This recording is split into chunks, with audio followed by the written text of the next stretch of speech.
Ibadah haji ini sekali setahun kan? Ibadah haji hanya sekali seumur hidup. Ayat yang dibaca kepada kita tadi, walillahi 'alan nasi hajjul baiti man istata'a ilaihi sabila, ni ayat itu turun bila? Pada tahun ke-5 Hijrah. Setelah Nabi masuk tahun ke-5 berada di kota Madinah, turun ayat perintah kepada Nabi supaya mengerjakan ibadah haji. Baginda tak datang ke Mekah mengerjakan haji pada tahun tersebut. Pada tahun yang ke-6, Nabi datang ke Mekah bersama dengan para sahabat untuk mengerjakan ibadah umrah. Dengan berniat di miqat yang bernama Bir Ali, daripada kota Madinah menuju kepada kota Mekah, sampai di satu tempat nama dia Al-Hudaybiyah. Bila sampai di Hudaybiyah, Nabi tak boleh nak masuk, terhalang dia panggil. Sedangkan baginda dan para sahabat telah berada di dalam ihram, telah pun berniat ihram umrah dah. Maka umrah ini terhalang. Di sini berlakunya perjanjian Hudaybiyah. Sebagai kesimpulan kepada perjanjian ini, maka ke mana-mana pun Nabi dan para sahabat tak ada buat umrah tahun itu. Maka pulang semula balik ke Madinah, dan umrah ini berlaku perjanjian akan datang pada tahun berikutnya, tahun yang datang, iaitu melakukan umrah qada. Nabi bertahallul, menyembelih seekor kambing, dan boleh menanggalkan pakaian ihram, kemudian balik semula ke Madinah. Pada tahun hadapan, Nabi dan para sahabat boleh memasuki kota Mekah dengan melakukan ibadah umrah qada dalam keadaan tidak ada apa-apa halangan. Tahun yang ke-berapa? 7 Hijrah. Maka pada tahun ke-8 dan 9, tahun ke-10 ini, Rasulullah datang mengerjakan ibadah haji. Nabi datang mengerjakan ibadah haji yang diikuti oleh para sahabat dan jemaah pada masa itu. Ada ulama mengatakan 140,000 orang. Dan haji ini adalah dikenali sebagai Haji Wada. Rasulullah mengerjakan haji satu kali, ya tuan-tuan. Dan ketika Nabi sedang berwukuf di bumi Arafah, di lembah Gunung Urana, baginda berkhutbah dengan hebatnya, yang dikenali dengan sebagai khutbah Hajjil Wada, khutbah terakhir Rasulullah. Selepas daripada beberapa detik Rasulullah selesai mengerjakan ataupun menyampaikan khutbah, turunnya ayat Al-yawma akmaltu lakum dinakum wa atmamtu alaikum ni'mati wa raditu lakumul Islam madina. Ayat ini memberi isyarat dan kefahaman kepada manusia bahawasanya agama Islam ini adalah suatu agama yang lengkap, agama yang cukup, agama yang sempurna, agama yang telah diridai oleh Allah. Maka Sayyidina Abu Bakar As-Siddiq radhiyallahu anhu, bila Rasulullah membaca ayat ini, beliau menangis. Kenapa menangis, wahai Abu Bakar? Saya dapat faham ayat ini diturunkan maknanya Islam ini telah sempurna dan lengkap. Artinya tugas Nabi dan Rasul ini dah selesai. Dia diutuskan oleh Allah Ta'ala ke alam dunia ini adalah untuk membawa agama Allah. Allah Ta'ala kata mana sempurna dan lengkap, dan Allah Ta'ala redha dah. Artinya Nabi tak lama lagi akan dijemput menghadap Allah Subhanahu wa Ta'ala. Subhanallah, punya jauhnya pemikiran Abu Bakar.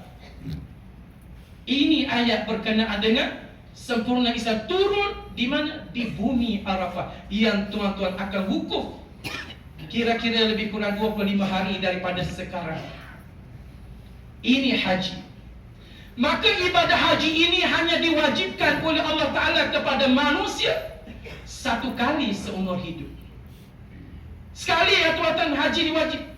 Tuan-tuan diberikan rezeki lagi tahun depan boleh datang, itu haji sunnah dah. Tahun berikut boleh datang lagi, itu haji sunnah. Haji yang keberapa? Semuanya sunnah. Haji pertama dipanggil haji Islam, haji fardu. Haji wajib adalah satu kali sahaja. Nampak tak? Allah Ta'ala susun rukun Islam yang 5 perkara ini. Haji adalah kemuncak kepada rukun Islam. Maknanya sebelum kita nak datang haji, sebelum kita nak mengerjakan ibadah haji, selesai dulu harta benda kita. Yang patut kena bayar zakat, selesai zakat. Sebab dalam kajian masih ramai yang tak bayar zakat, tuan-tuan. Pernah ada dengar cerita Qarun? Qarun ni ada pertalian keluarga dengan Nabi Musa alaihissalam, yang asalnya susah dan miskin. Dia minta supaya Nabi Musa berdoa kepada Allah supaya dia jadi kaya.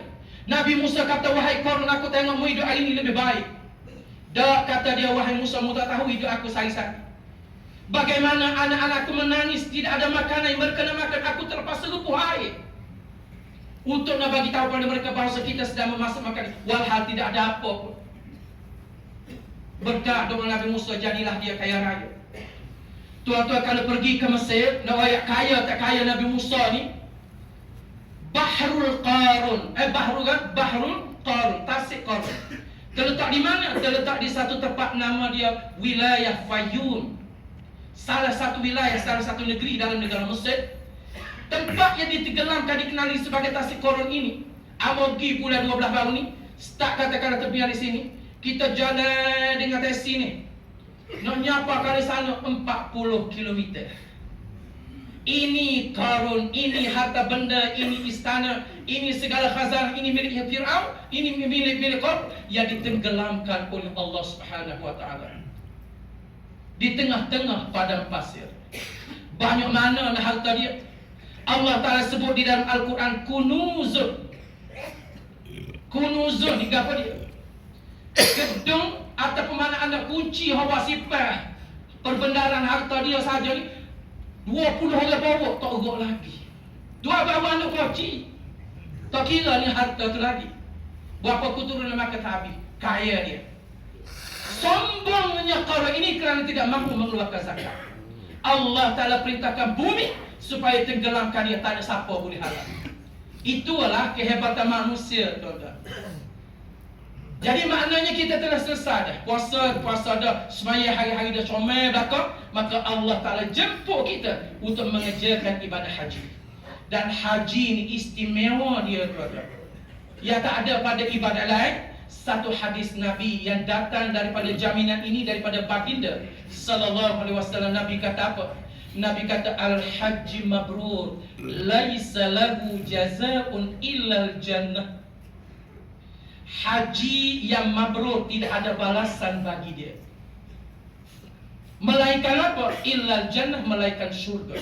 Nampak tak direct hadis ini? Buat haji dapat syurga. Haji yang bagaimana? Bukan kata haji saja, dan Nabi sebut al-haji mabrur, haji yang mabrur. Apa makna mabrur ini? Kita duduk rumah, orang kata muka dapat haji mabrur. Naik kapal terbang, nak turun kapal terbang, orang kapal terbang kata semoga dapat haji mabrur. Siapa dia airport Madinah, orang Madinah kata haji mabrur. Berakak mai ke Mekah, orang Mekah kata semoga mendapat haji mabrur. Itu doa. Satu benda yang cukup baik. Mudah-mudahan kita dapat haji mabrur sungguh, tuan-tuan. Dan itulah cita-cita setiap orang mengerjakan ibadah haji. Yang kita nak soal diri kita pada malam ini, ya Allah, ya Tuhanku, aku manusia yang berdosa. Aku manusia yang telah menggunakan lidahku, ya Allah, menggunakan mataku, ya Allah, menggunakan telinga, kaki tangan dan seluruh panca indera, puluhan tahun lamanya melakukan dosa kepadamu, ya Allah. Hari ini aku datang membawa dosa yang banyak, ya Allah. Layakkah kita nak mendapat haji mabrur? Allah Subhanahu wa taala yang Maha Pemurah. Sebanyak mana dosa yang kita lakukan. Ya bani Adam, law balagat dhunubaka alana as-sama ghafartu lak wala ubali. Ini hadis qudsi. Allah Ta'ala bagi tahu kepada Nabi, wahai anak Adam, jika sekiranya kamu datang kepada aku dengan membawa dosa sehingga ke langit sekalipun, bila kamu minta ampun kepada aku, ghafartu lak, aku ampun, kata Allah. Allah Ta'ala memberi jaminan, walau puluhan tahun, walau berapa banyak tak habis nak hitung banyaknya dosa kita, bila kita ampunkan, kita minta dengan Allah, kita munajat dengan Allah, maka Allah Ta'ala terima, tuan-tuan. Baiknya Allah Ta'ala. Maka bumi Makkah ini, tanah haram ini, peluang kita mengerjakan haji ini, ada mesti tuan-tuan kena ambil kesempatan untuk bertaubat sungguh-sungguh kepada Allah. Banyakkan tumpahan mata, banyaklah mengadu kepada Allah, banyaklah berbisik dengan Allah, ceritakan segala kedukaan kita ini kepada Allah. Wahai Tuhan, dosa kita hanya saja, tak habis nak kira tuan-tuan. Segala macam indera yang ada pada kita ni banyak dosa. Orang ni apabila disoal oleh Allah Ta'ala terak dapat Tuhan. Belum lagi dikira dengan harta benda, belum lagi dikira dengan segala amanah dan jawatan, belum lagi dikira dengan segala anak-anak. Apa yang melibat dalam hidup kita semuanya akan dihitung. Maka di sini peluang terbuka luas untuk tuan-tuan minta dengan Allah. Bumi Makkah adalah bumi yang paling mustajab untuk kita berdoa. Dan kawasan Kaabah itu adalah merupakan bumi yang pertama dicipta oleh Allah.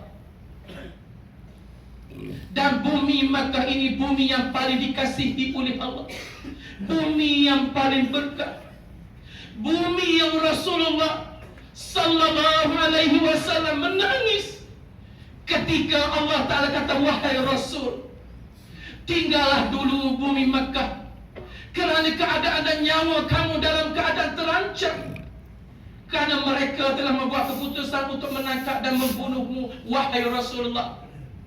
Maka pada 27 Safar, malam Jumaat, Rasulullah bersama sahabat Sayyidina Abu Bakar meninggalkan bumi Mekah ini dengan linangan air mata. Demi Allah, kata Nabi, kalau tidak kerana perintah daripada Allah Ta'ala, aku tak keluar daripada bumi Mekah. Dan Nabi bersama Abu Bakar sahabatnya, ini Masjidil Haram, tuan-tuan. Rumah Nabi tempat Nabi lahir, Maktabah Makkah itu tempat Nabi lahir. Dan rumah Nabi antara Safa dan Marwah bersama isterinya Siti Khadijah. Nabi pergi kepada rumah sahabat Sayyidina Abu Bakar. Rumah Sayyidina Abu Bakar yang terletak di Hotel Hilton hari ini, di tingkat 6 tu ada Jami', ada Masjid Abu Bakar. Pada malam tersebut itulah Rasulullah bersama Abu Bakar menuju kepada sebuah gua yang bernama Gua Thur. Jaraknya lebih kurang 6 km daripada Masjidil Haram.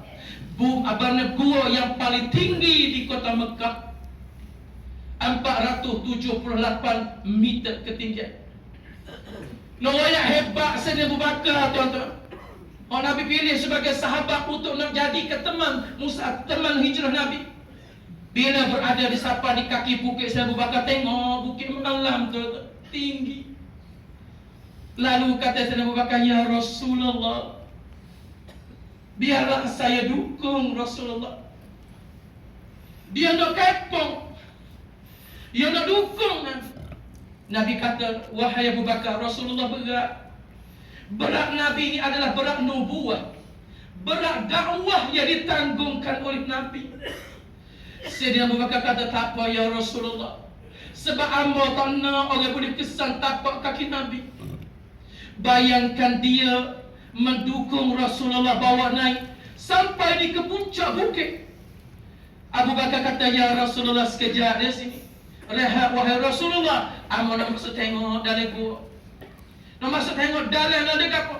Nak sapu nak bersih, kalau ada bina Nabi apa dia yang masuk dulu. Kalau kena ada apa musibah, biar dia yang kena dulu. Maka dia ambil Nabi masuk dalam panah Rasulullah. Ini noya kasih sayang seorang sahabat berkorban sehingga kisah ini dirakamkan oleh Allah Ta'ala di dalam Al-Quran. Ini pengorbanan itu akan kena hayati. Jadi noya Nabi betapa jerih payahnya, suka duka dan air mata, bahkan berdarahnya jasad Nabi kerana mempertahankan agama Allah di bumi ini, tuan-tuan. Ini di kepala Bukit Marwah ini terletaknya satu pejabat yang dikenali dengan Dewan Darun Nadwah. Kalau dulu sebatas sembah sana tu, itu rumah Abu Jahal. Tak ada orang lain. Dan sekarang kita dijemput menjadi tetamu Allah di sini. Tuan-tuan, biar rasakanlah setiap tapak yang kita atur ini adalah tempat tapak kaki Nabi aku satu ketika dahulu. Biar kita rasa dekat dengan Nabi. Maka Nabi meninggalkan bumi Mekah ini dengan air mata.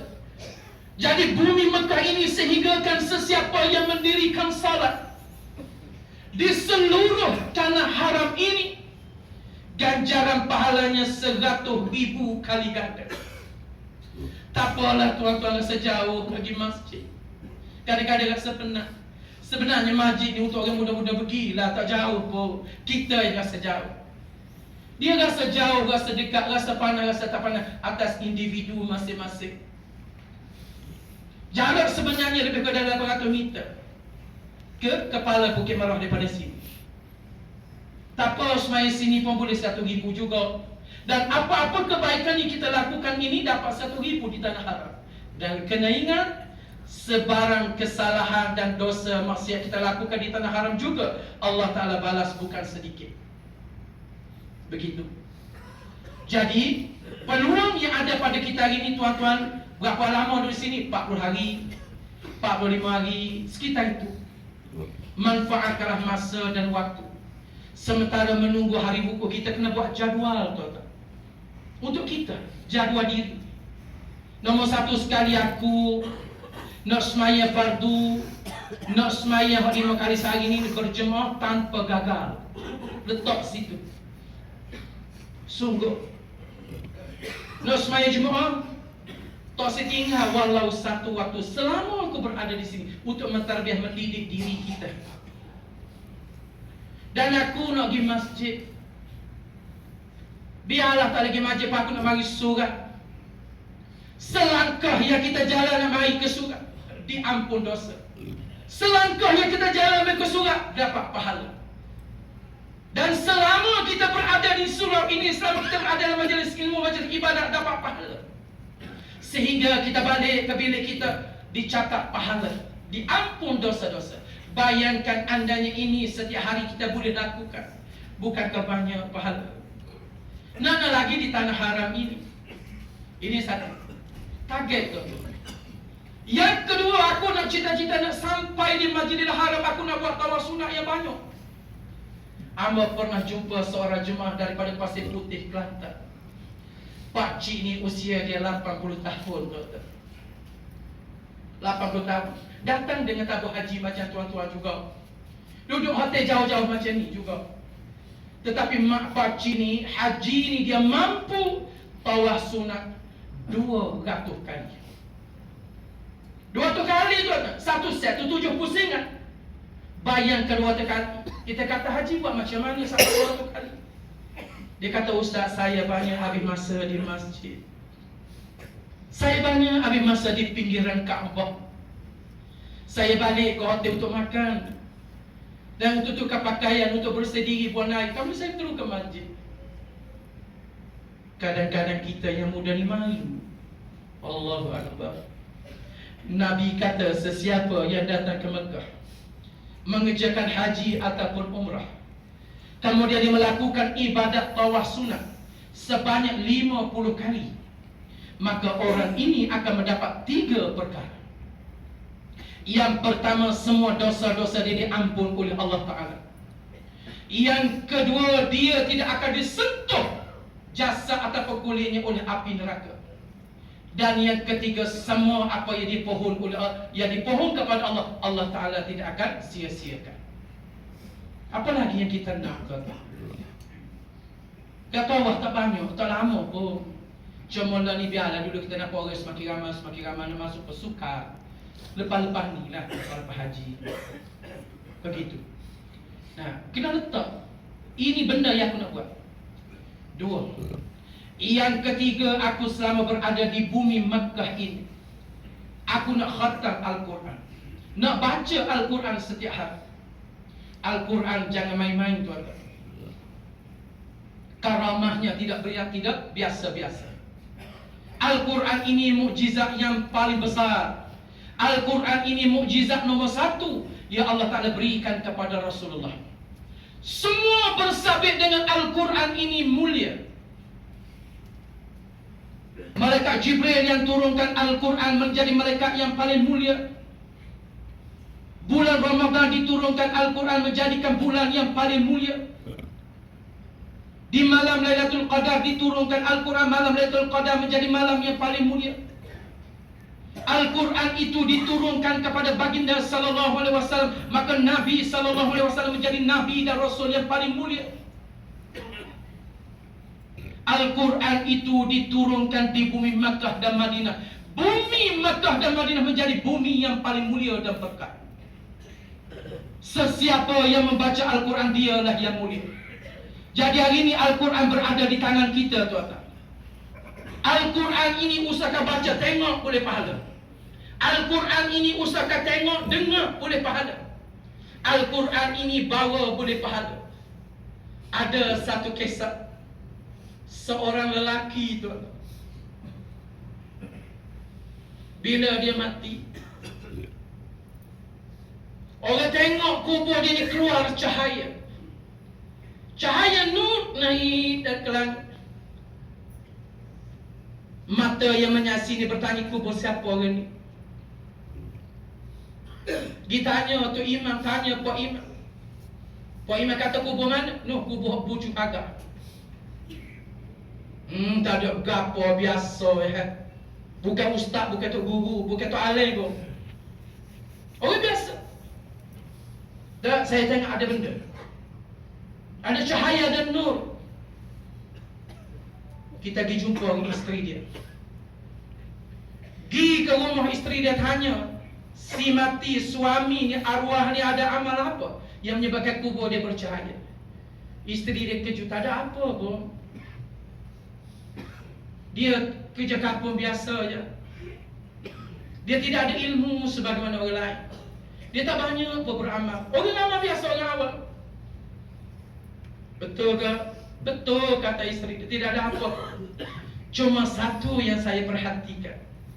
Suami saya setiap malam bila dia balik daripada masjid, dia masuk dalam bilik, dia ada sebuah Al-Quran. Dia ambil Al-Quran, dia buka Al-Quran. Dia kata, Al-Quran, aku minta maaf denganmu. Aku tak pandai nak bacamu, ya. Menangis sehingga kan air mata dititik atas Al-Quran. Dia tutup Al-Quran, simpan. Esok di hijab, petang balik, malam di masjid surah, balik rumah, masuk dalam bilik, buka helai-helai pula, ya Allah, ya Tuhanku, wahai Al-Quran, aku minta maaf denganmu, aku tak pandai nak baca. Teriak dia. Dan Al-Quran itu menjadi basahan titikan air mata dia. Maka itulah berkali kata isteri dia yang menyebabkan kata ada cahaya kubur dia berkali waktu maunya. Subhanallah. Kenapa memuliakan Al-Quran? Jadi tuan-tuan di sini panjang hari. Carilah rakan-rakan, kawan-kawan, sahabat-sahabat, kita tadarus sama-sama. Kita buat kelas Al-Quran sama-sama. Tidak ada istilah malu dalam mengaji Al-Quran. Tidak ada istilah rasa pacik tua dah, rasa huruf apa tak betul. Tidak ada istilah. Nabi kata, sesiapa yang membaca Al-Quran dalam keadaan dia ni ya tak. Apa yang tak, maknanya tergagak-gagak. Orang kata ha, dia kata ha. Orang kata sing, dia kata syik. Orang ni akan dapat dua pahala. Satunya pahala membaca Al-Quran, yang kedua pahala kerana belajar Al-Quran. Jadi jangan kita kata, tak apalah, dah tua, saya baca Quran. Jangan. Selagi mana hayat kita masih berada, mayat kita masih hidup, bacalah Al-Quran. Ramai dah ustaz jumpa orang yang datang haji, dia tak pandai pun baca Quran, tapi Allah Ta'ala memberi peluang kepada dia balik ke tanah air. Dia berusaha, dia belajar, dia cari guru. Tak mula daripada kelakir hati lagi. Hari ini Alhamdulillah, Ustaz, saya setiap kali Ramadan 3 kali dapat khatam Al-Quran. Subhanallah. Jadi ketika tuan-tuan berada di Makkah dan Madinah ini, manfaatkanlah untuk membaca Al-Quran. Letak satu target, aku ya Allah, aku nak khatam Al-Quran. Ini yang kita kena cari, yang kita kena bina kehidupan kita. Kesempatan yang ada ini 40 hari sekejap, tuan-tuan. Dan yang keempat adalah kita memperbanyakkan ibadat-ibadat sunat yang banyak. Semaya sunat.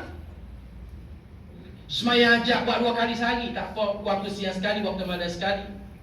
Sembahyang sunat hak mana? Rawatib, jangan tinggal. Semaya sunat tahajud, semaya sunat taubat, semaya sunat apa lagi? Witir. Semaya sunat duha. Buatlah sebanyak-banyak. Ini tan haram, ganjaran pahalanya bukan biasa-biasa. Ini peluang. Nabi kata sesiapa yang mendirikan salat, sunatnya 12 rakaat di dalam sehari, tak kira dah semai sunat apa, cukup 12 rakaat, maka dibina sebuah istana untuknya di dalam syurga. Istana, tuan-tuan. Itu kalau sehari 12 rakaat, esok 12 rakaat pula, lusa 12 rakaat pula, hari-hari 12 rakaat. Mana setiap hari kita mendapat istana. Siapa tuan-tuan? Ini Nabi bagi tahu kepada kita. Ambil peluang ini. Benda senang, tuan-tuan. Senang, tapi kalau tak rajin payah juga. Nah, dan yang kelimanya ialah perbanyakkan zikrullah. Zikir kepada Allah. Tolong buat jadual. Hari Ahad, hari Jumaat, hari Jumaat, ya Allah 1000 kali. Esok hari Sabtu, la ilaha illallah 1000 kali. Lusa hari Ahad, ya Hayyu ya Qayyum 1000 kali. Hari Isnin selawat ke Nabi. Hari Selasa, la hawla wa la quwata illa billah. Hari Rabu, astaghfirullahalazim. Hari Khamis, subhanallahil azim, subhanallah wa bihamdihi. Pilihlah mana-mana zikir yang kita atur untuk jadual untuk diri kita.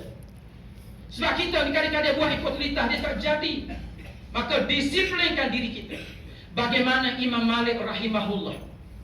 Imam Malik, tuan-tuan, dia ni antara orang yang banyak berzikir dan tak banyak bercakap dengan urusan dunia. Sehingga kan dia letak nak batu di atas lidah dia. Letak nak batu. Ditanya Tuan Imam, mengapa letak nak batu atas lidah? Lalu kata Imam Malik, aku tak nak latih lidah aku ni banyak bercakap hal-hal keduniaan. Masya Allah. Kita hari ni orang tak tanya tu, kita gaya-gaya kita. Orang tanya satu, kita 10 jawab. Bercakaplah, tak ada masalah. Tapi biarlah segala percakapan kita itu ada faedah dan manfaatnya. Wala jidal. Bagi orang menjalankan haji, jangan banyak berjidal, berhujung, berdebat, berbalok. Tak ada untung, tuan-tuan. Jadi maknanya, wirid zikir aku kena letak dari diri aku 1000 kali sehari, tak apa. Tolanya, andainya kita mengatakan sallallahu ala sayyidina Muhammad ataupun Allahumma salli ala sayyidina Muhammad wa ala ali Muhammad, kita selawat ke Nabi 1000 kali, tak siapa pun 20 minit. Istighfar banyak. Sungguh tu. Sebab tu pada hamba pergi masjid tak jauh. Lagi 1000, ala klik 1000 istighfar jauh apanya. Apa? Tuan-tuan tahu dah, ini antara ciri-ciri untuk nak mendapat haji yang mabrur. Kenalkah kita pernah dengar kita seorang wali Allah? Ia bernama Fudail bin Iyad. Fudail bin Iyad ni wali Allah. Dia datang ke Mekah ini mengerjakan ibadah haji. Pada hari wukuf di bumi Arafah, apa Fudail bin Iyad buat? Dia tidak bercakap dengan sesiapa. Dia tidak berdoa. Dia hanya menangis kepada Allah. Sepanjang waktu wukuf dia menangis. Mengapa Tuan Imam menangis? Kita bila wukuf, tuan-tuan, habis doa kita baca. Amba pernah dengar seorang jemaah berdoa, ya Allah, ya Tuhanku, Ni waktu petang dekat-dekat matahari nak terbenam. Dia angkat tangan tinggi-tinggi, ya Allah, ya Tuhanku, berikanlah kepadaku kekayaan dengan sekaya-kayanya, ya Allah. Subhanallah. Dia nak buat apalah harta yang banyak? Nak kaya. Kita ni tuan-tuan, hidup hari ni sibuk nak cari harta, sampai satu ketika harta tak berguna. Kita nak kepada apa? Kita nak kepada kesihatan. Sungguh, harta banyak pun kalau dia tak sihat, nak buat apa? Orang kata, jom kita melacur pergi Ayatopia, pergi Korea, pergi situ, pergi sini, pergi orang. Gilah demo kawal di atas kursi roda, lagi buat apa? Gilah demo kawal semua sekali, jumpa doktor. Obat tu banyak mana? Apa makna tu? Pada ketika tu harta tak perlu, ya kita nak kesihatan. Kesihatan ini sampai satu tahap, satu ketika kita tak perlu. Yang kita perlu adalah kasih sayang. Bila dah kita tua, bila kita dah berusia, kita nak kasih sayang, pertanyaan khabar daripada anak-anak kita, cucu kita, menantu kita. Kadang-kadang dikala kita sunyi begini, tak ada siapa pun nak peduli pada kita. Dan kasih sayang ini sampai satu tahap kita tak perlu. Pada ketika itu kita perlukan kepada amalan.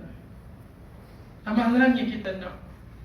Sebab apa? Sebab kita dah nak menuju balik menghadap Allah. Kita dah tak lama dah. Cuba kita tanya diri kita, usia kita masing-masing. Amor hari ni 50.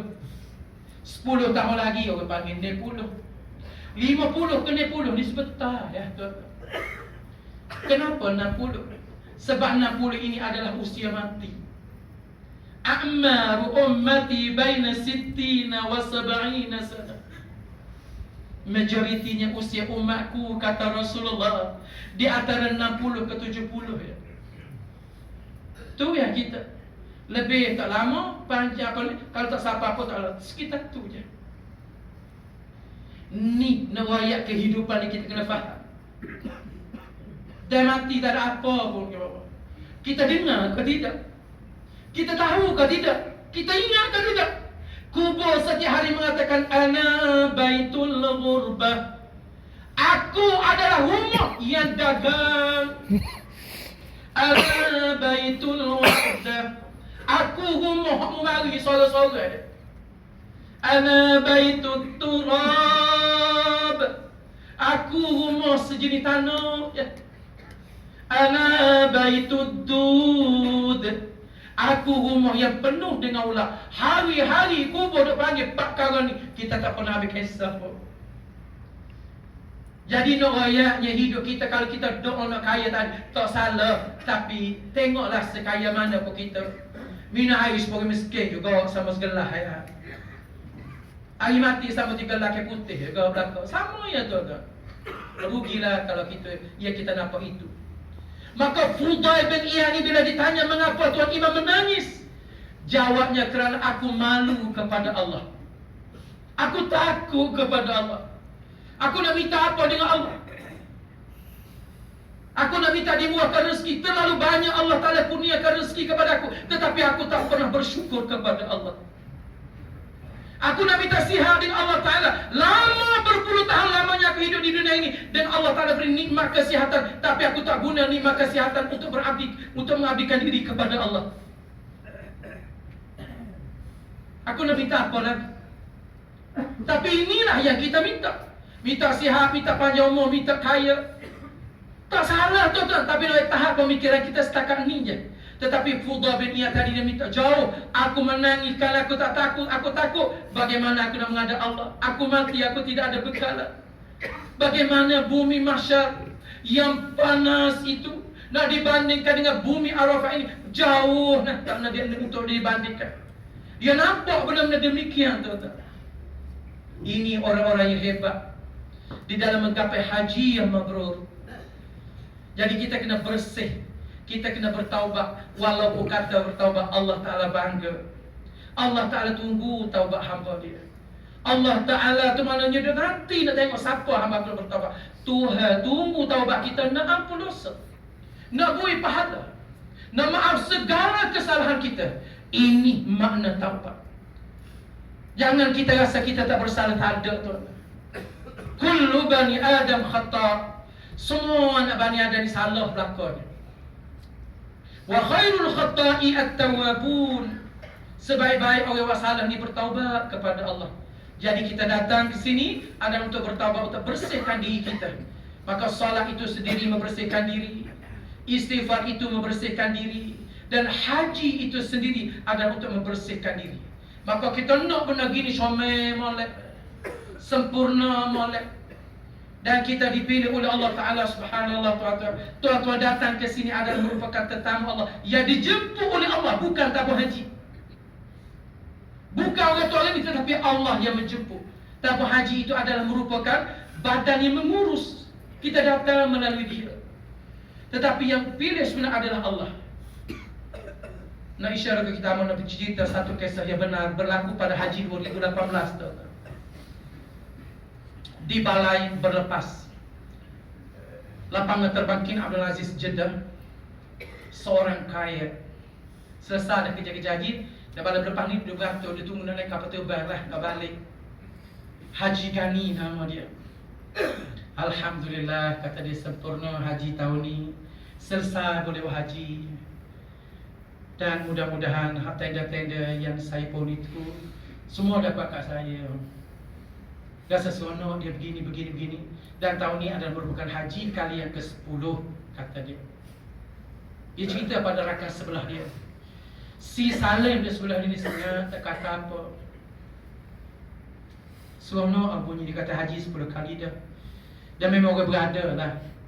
Dan tenda-tenda dia kata harap boleh ke dia. Dan mudah-mudahan kata dia, bila saya kaya, saya boleh bantu orang lain untuk datang haji. Bagus tu, tak ada masalah. Kamu Salim bagaimana boleh datang haji? Kata si Salim, saya tidak ada apa yang menarik. Saya bekerja sebagai salah seorang kaki tangan hospital. Saya sebenarnya ada seorang pesakit di hospital saya. Tiap-tiap hari dia datang. Makcik ni bawa anak dia yang sakit. Hari tu makcik tu kata, Salim, ini hari terakhir makcik datang sini. Sebab apa? Sebab pihak hospital telah mengenakan charge bayaran. Makcik tak mampu. Makcik tak ada duit, kata. Si Salim ni baru saja menerima surat tawaran haji. Dan dia rasa terdetik dalam hati dia, aku kena tolong anak ini. Tak apalah makcik. Makcik boleh datang buat rawatan seperti biasa.